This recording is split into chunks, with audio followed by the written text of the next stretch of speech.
difficulties and steps taken by Election Commission to hold first Lok Sabha general election, and how first Lok Sabha election as a landmark in the world or democratic world. Question है अपना कि जो पहला आम चुनाव था भारत में लोकसभा का, उसको कराने में चुनाव आयोग को कौन सी समस्याओं का सामना करना पड़ा और किस तरह पहला लोकसभा का आम चुनाव एक लोकतांत्रिक विषयों में मील का पत्थर साबित हुआ। The Indian constitution came into effect on 26 January 1950। Under the Indian constitution democracy was established in India. अगर हम भारत की बात करें तो भारत में 26 जनवरी 1950 के दिन हमारा संविधान लागू हुआ और इस संविधान के अनुसार हमने अपने देश में प्रशासन चलाने के लिए एक लोकतांत्रिक स्वरूप पर आधारित सरकार का चुनाव किया, यानी कि हमने अपने देश में लोकतांत्रिक व्यवस्था स्थापित करने का डिसीजन लिया। Democracy was established in India according to our Indian constitution. Election commission was set up on January 1950 for conducting election. Sukumar Sen was the first chief election commissioner of India.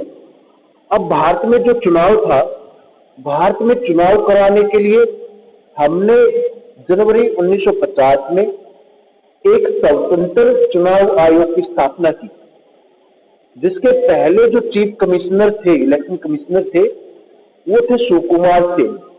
1 मार्च के question में अक्सर पूछा जाता था, who was the first chief election commissioner of India? It was Sukumar Sen. Clear? The country's first general election were held in 1952। The first general election of 1952 is considered as a landmark in the history of the democracy in whole world, because there were most than 17 crore voters, which was a record in itself in the whole world.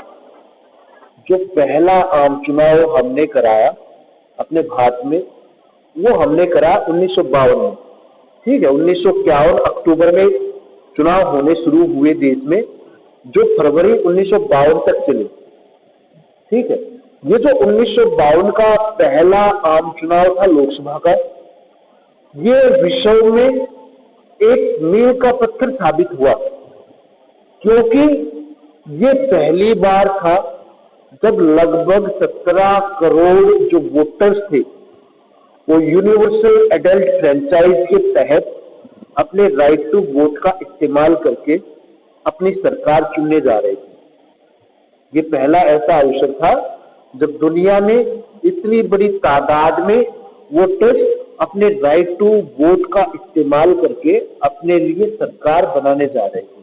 ठीक, फिर हम कहेंगे the first general election was also the big test of democracy in a poor and illiterate country. पहला जो आम चुनाव था भारत में लोकसभा का, उसे हम एक अनपढ़ देश में, एक अशिक्षित देश में लोकतंत्र के लिए सबसे बड़ी परीक्षा बताते हैं। Before that elections were conducted in prosperous and literate countries of Europe and North America. जैसे हमने लास्ट चैप्टर में पढ़ा था कि भाई जिस समय हमने अपने यहाँ पे लोकतंत्र चुनने का डिसीजन लिया था, उस समय तक लोकतंत्र केवल विश्व के जो विकसित देश थे, जो डेवलप्ड नेशन थे, ब्रिटेन, फ्रांस, या फिर हम बात करें अमेरिका की, उन देशों में सिर्फ लोकतांत्रिक चुनाव होते थे। बाकी जो भारत जैसे अशिक्षित देश थे, जहां की जनता को अपने अधिकारों के बारे में पता ही नहीं था, उस देश में लोकतांत्रिक चुनाव होना अपने आप में सबसे बड़ी अग्नि परीक्षा बताई। ठीक है, फिर हम कहते हैं first general election were conducted on the basis of the universal adult franchise, whereas in many countries of Europe, women did not enjoy the right to vote।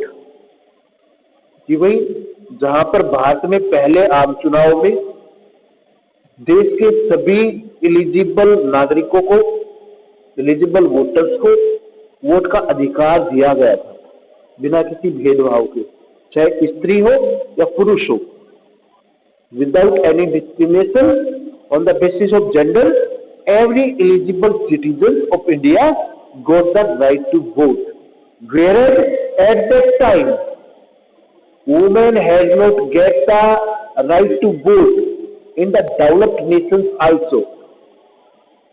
कि हमने जिस समय महिलाओं को राइट टू वोट का अधिकार दिया है, उस समय तक दुनिया के कई ऐसे विकसित देश थे जिन्होंने महिलाओं को राइट टू वोट दिया था। अधिकतर देशों ने अभी महिलाओं को राइट टू वोट नहीं दिया था, लेकिन भारत ने यूनिवर्सल अडल्ट फ्रेंचाइज के तहत सबको ही राइट टू वोट दे दिया था। In India all the adult citizens were given the right to vote, कि सबको बिना किसी भेदभाव के राइट टू वोट का अधिकार दिया गया। On what basis drawing the boundaries, अब हम बात करते हैं कि what were the difficulties or what were steps taken by election commission to hold first Lok Sabha election. अब हम यहाँ से हम अपना क्वेश्चन जो था कि भाई जो लोकसभा चुनाव था उसको कराने के लिए चुनाव आयोग को क्या क्या तैयारी करनी पड़ी, क्या क्या डिसीजन लिए। तो पहला वो डिसीजन क्या था? पहला डिसीजन था बेटा on what basis drawing the boundaries of the electoral constituency was also big challenge to Election Commission of India। जो भारत का चुनाव आयोग था उसके सामने जो पहली चुनौती थी वो ये आई थी कि जो भारत में संसदीय क्षेत्रों का चुनाव किया जाए, जो संसदीय क्षेत्रों का सीमांकन निश्चित किया जाए, वो किस आधार पर किया जाए, किस तरह संसदीय क्षेत्रों का निर्माण किया जाए, ये अपने आप में एक सबसे बड़ी चुनौती थी।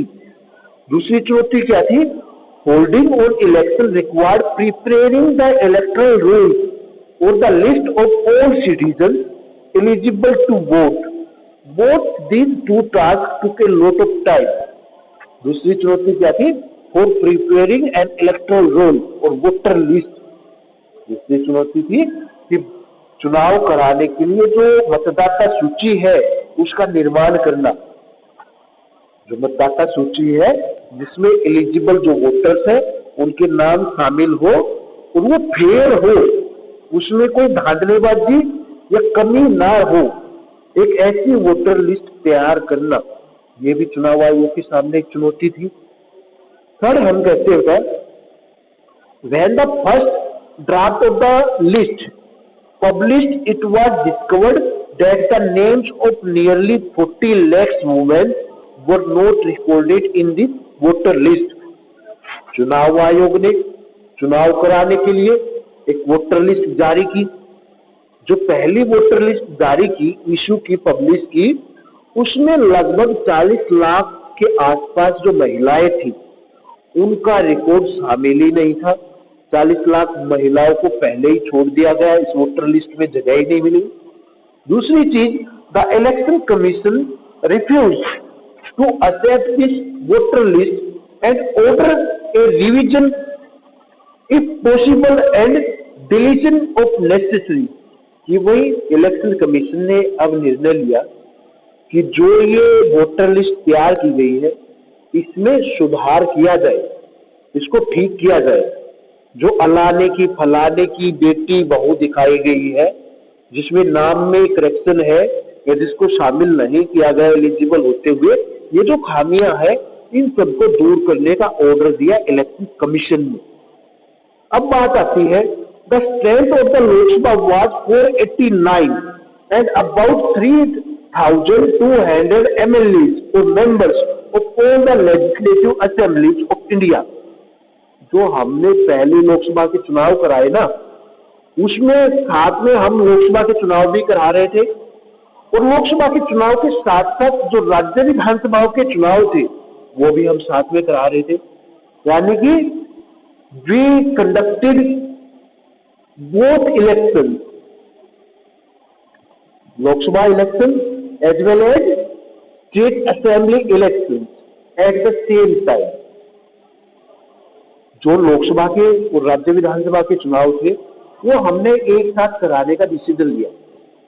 अब जो ये पहली लोकसभा के लिए चुनाव था, इसके लिए 489 सीटें थी, जो कॉन्स्टिट्यूएंसी सीट्स थी, उनके लिए चुनाव हुआ। अक्सर एक नंबर में क्वेश्चन आता है कि पहले आम चुनाव में कितनी सीटों के लिए चुनाव हुआ? ओनली 489। ठीक है। दूसरी चीज, एक नंबर के क्वेश्चन में ये भी सवाल पूछा जाता है कि पहले जो जनरल लोकसभा के इलेक्शन थे उसमें हमने जनरल इलेक्शन के साथ साथ कौन से चुनाव कराए? स्टेट असेंबलीज के हमने साथ में चुनाव कंडक्ट कराए। उसके बाद बात आती है, these means were to be directly elected by these members were to be directly elected by the illiterate and unaware voters। अब समस्या ये थी कि जो ये इतने कैंडिडेट चुनने थे, इनका चुनाव एक अनपढ़ और एक ऐसी जनता को करना था जिसको अपने अधिकारों के बारे में कोई ज्ञान है ही नहीं, कोई नॉलेज है ही नहीं, वे जागरूक है ही नहीं कि किस तरह अपने राइट टू वोट का इस्तेमाल करे, किस तरह इसका सदुपयोग करे। तो समस्या ये थी। उसके बाद an Indian editor called it, या हम कहें more than 3 lakh officers and polling staff were train to conduct the first general election. कि जो चुनाव कराने के लिए, फिर चुनाव कराने के लिए लगभग 3 लाख की संख्या में जो ऑफिसर्स थे, जो स्टाफ कर्मचारी थे, वो ट्रेन किए गए ताकि वो पहले आम चुनाव को निष्पक्ष रूप से कंडक्ट करा सके। इसके लिए उन्हें ट्रेनिंग दी गई। क्लियर? फिर आता है N Indian editor call it the biggest Gamble in history. एक भारतीय अखबार का संपादक जो भारत में पहले आम चुनाव को इतिहास में सबसे बड़ा जुआ कहता है। ठीक है। यानी कि जो भारतीय मीडिया थी या विदेशी मीडिया हो, वो सारे भारत में जो पहला आम चुनाव हम करा रहे थे उसके ऊपर नजरें टिका कर रखे हुए थे, उसका मजाक बना रहे थे। हाँ, उनका कहना था कि भाई जो अनपढ़ देश है, जिसको अपने अधिकारों के बारे में वहां की जनता को नहीं पता, तो किस तरह निष्पक्ष चुनाव करा सकते हैं? जब जनता अवेयर ही नहीं है तो चुनाव का फायदा क्या होगा? क्योंकि डेमोक्रेटिक इलेक्शन के लिए सबसे बड़ी जरूरत क्या है? जनता का जागरूक होना। ठीक है। तो इतिहास में, या हम बात करें, हमारा एक मजाक बना हुआ था पूरे विश्व के सामने। ठीक है। अब बात आती है कि भाई पहले जो ये आम चुनाव थे, अब वे कैसे क्या हुए? ये चुनाव कराने में चुनाव आयोग को लगभग 6 महीने का समय लगा है। It took 6 months for the campaigning, polling and counting to be completed.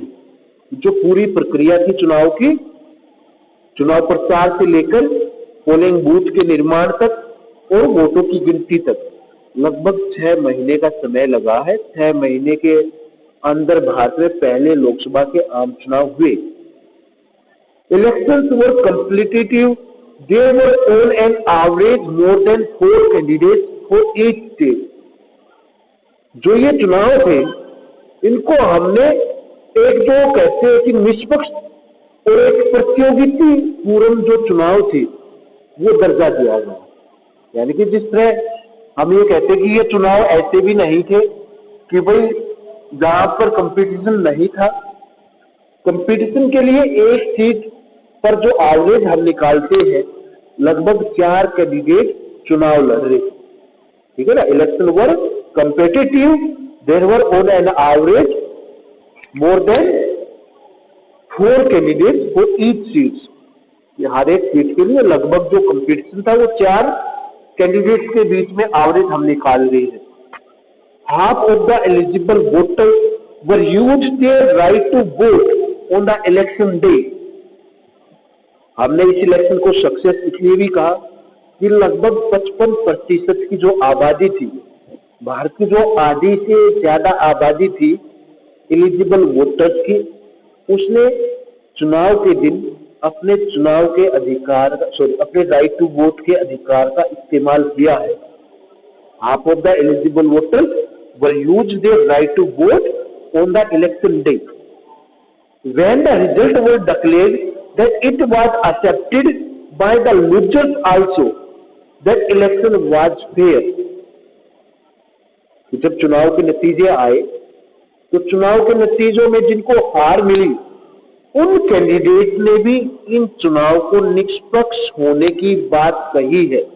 उन्होंने भी अपनी हार स्वीकार की है और चुनाव को निष्पक्ष होने की बात कबूल की है कि चुनाव में किसी तरह की कोई हेराफेरी, कोई चीटिंग नहीं हुई, किसी तरह के अनफेयर मीन्स का इस्तेमाल नहीं किया गया और चुनाव बड़े ही निष्पक्ष तरीके से हुए हैं. The Indian experiment had proved the all critics of Indian democratic system were wrong. अब जो ये भारत में पहले आम चुनाव की सफलता थी, जिस तरह हमने पहले आम चुनाव को सफलतापूर्वक कंडक्ट कराया, उससे भारत में चुनाव कराने के लिए जितनी आलोचना हो रही थी उन सबके मुंह बंद हो गए. जो भी भारत में डेमोक्रेटिक सिस्टम का मजाक बनाए हुए थे उनको एक करारा जवाब मिल गया कि भाई इलिटरेट और एक अनअवेयर लोगों से भरी हुई आबादी वाले देश में भी स्वतंत्र और निष्पक्ष चुनाव हो सकते हैं. It was no law possible to argue that democratic elections could not be held in conditions of poverty or lack of education. It proved that democracy could be practiced anywhere in the world. अब जो वो एक सवाल था ना कि जो ये डेमोक्रेटिक इलेक्शन है ये कहाँ पर सफल हो सकते हैं, उसका जवाब खुद मिल गया कि जो एक अनपढ़ और एक अनअवेयर पॉपुलेशन से भरा हुआ देश है उन देशों में भी डेमोक्रेटिक इलेक्शन कराए जा सकते हैं सफलतापूर्वक. Thus the first general election of 1952 was a great landmark in the history of democracy in the whole world. It was really a great achievement for India. क्या बेटा? लैंडमार्क एक मील का पत्थर.